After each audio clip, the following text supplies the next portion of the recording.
As you can see, the engine fired right up.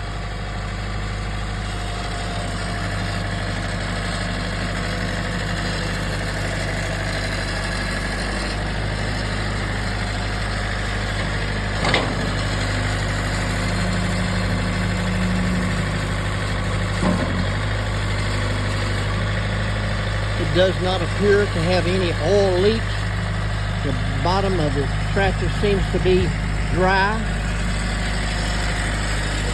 It is kept in a garage most of the time, unless it's out here doing some work.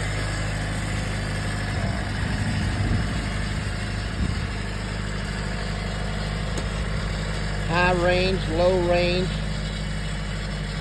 shuttle shift.